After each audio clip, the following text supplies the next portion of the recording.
Ah, welcome to the underground, you rebel scum. This is the American Expat, and yes, I'm in my car today. I'm outside of the supermarket, thinking about my life and the choices that I've made, getting into film photography. I saw somewhere on the internet that somebody said it wasn't expensive, it was cheap to do film photography. Well, if you think that's true, then you've got another thing coming.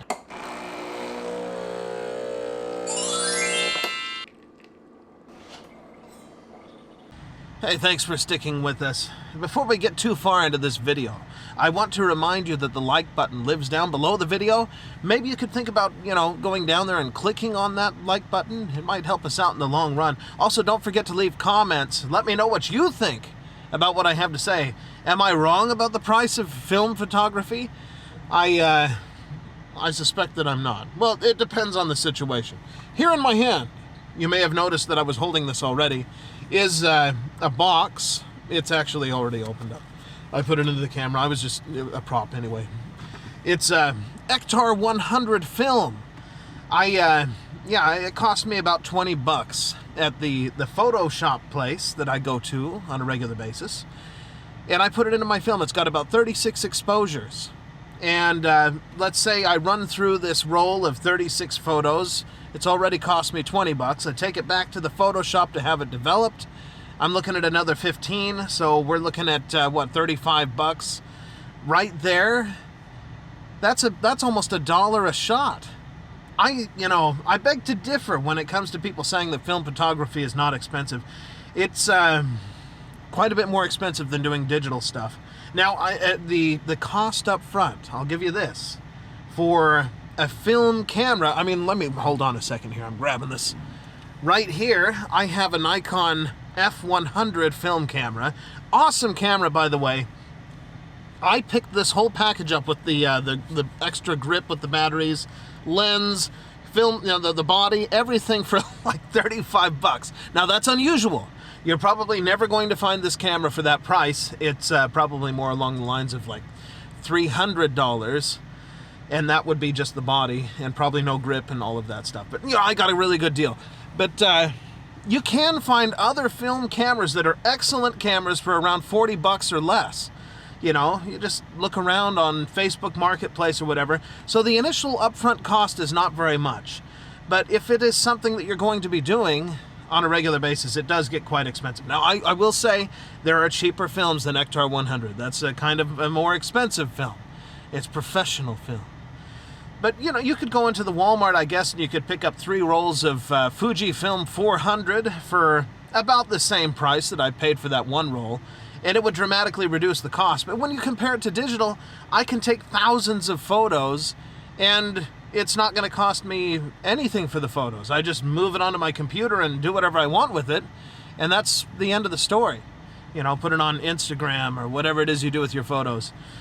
But the initial upfront cost is quite high. My Sony A7 IV here that I'm recording this on cost me quite a bit upfront. I guess the whole package with everything.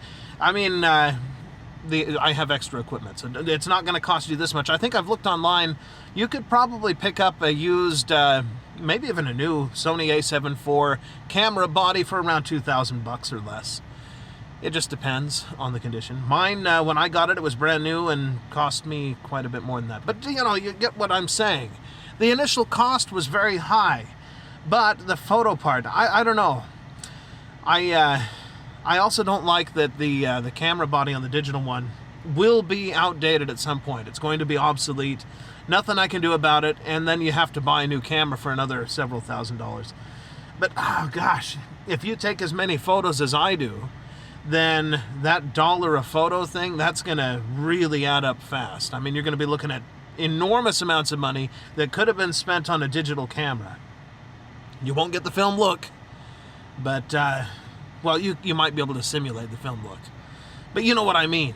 It's an expensive thing. So there's all these people, like I said, on the internet saying, it's not expensive, it's cheap. It's not cheap. It's definitely not cheap to do film photography. Now, if you're just doing it like I'm going to go on a trip and I'm going to take some photos just for the heck of it, sure, that's not that expensive. But if you're going to be taking lots of photos all the time, it's going to add up real quick. So keep that in mind. I just thought I would put that together. I know I haven't put out too much. I've been working on a video that has to do with depth of field. I think that a lot of people probably wonder how you get some of the blurry background. We call it bokeh in photography speak, I think. Don't ask me, I'm not awesome about that, but you know what I mean. Yeah, I'm putting together a little video on how to achieve that. Most of you watching this probably don't care because you know about photography more than I do, but hey, once upon a time, that was something that I would have wanted to know, how to get that awesome blurry look in the background. So look for that to be coming along soon. We'll see what happens with that shortly. Yes, shortly. It's easy to make with the digital one. When you're dealing with film photography, see, this is the other drawback with film photography.